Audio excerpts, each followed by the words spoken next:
मित्रांनो, घरातले संकट ओळखते आपल्या घराची तुळशी आणि आपली तुळशी नेहमी अशा पद्धतीनेच आपण ठेवायला पाहिजे.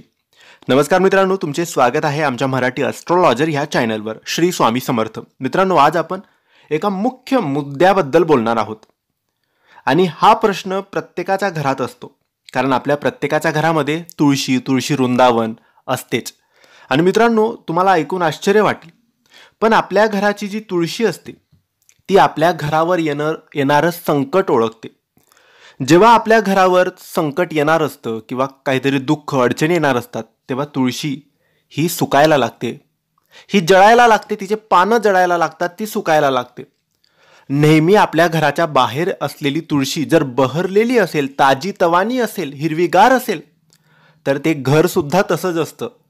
ते घर सुद्धा सुख समृद्धी आनंद समाधानाने शांततेने भरलेलं असतं. पण ज्या घराच्या बाहेर तुळशी टिकतच नाही, नेहमी जळते, नेहमी सुकते, वाळते, त्या घरात काही ना काही अडचण आहे, हे तुम्ही समजून घ्या. याच्यावर उपाय सुद्धा आहे. तुम्ही तुमच्या घरामधले वास्तुदोष दूर करा, कटकटी वादविवाद दूर करा, व्यसनी माणसाने व्यसन सोडा, देवांची पूजा करा, वेळोवेळी नियमांचे पालन करा. याने तुळशी सुद्धा आपल्या घराची बहरलेली दिसेल, हिरवीगार दिसेल, ताजी तवानी दिसेल. आता मग त्यासाठी आपण तुळशी कोणत्या पद्धतीने ठेवायला पाहिजे? तर आपल्या घराची तुळशी ही नेहमी पूर्व दिशेकडेच ठेवायची. आता पूर्व दिशा म्हणजे सूर्याची दिशा. जिथे सूर्य उगवतो त्या दिशेला तुम्ही तुळशी ठेवा. ज्या दिशेला सूर्य उगवतो त्या दिशेला तुम्ही तुळशी ठेवायची आहे. आणि सूर्यप्रकाश जास्त प्रमाणात सुद्धा तुळशीवर पडायला नाही पाहिजे आणि एकदमच अंधारात सुद्धा तुळशी ठेवायची नाही. वाईट सावली किंवा अशुभ सावली सुद्धा तुळशीवर पडता का? कोणाला अडचण आहे, महिलांना काही प्रॉब्लेम आहे, त्यावेळेस आपल्या तुळशीवर हिरवा रंगाचा कापड झाकून द्यावा, म्हणजे गुंडाळून द्यावा, आजूबाजूने अद्दर एकदम अलगत करावा.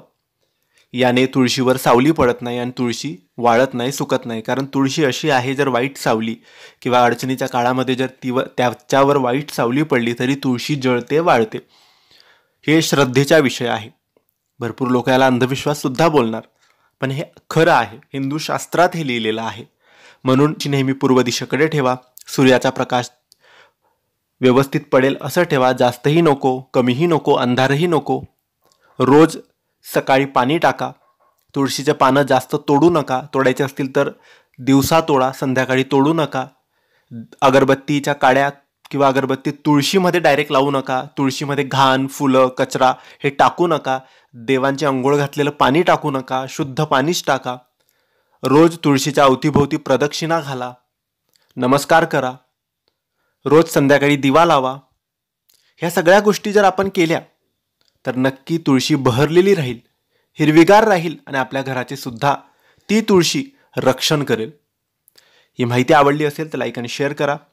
काही प्रश्न असतील तर कमेंट्सद्वारे विचारा आणि आमच्या चॅनलला सबस्क्राईब करायला विसरू नका. धन्यवाद. श्री स्वामी समर्थ.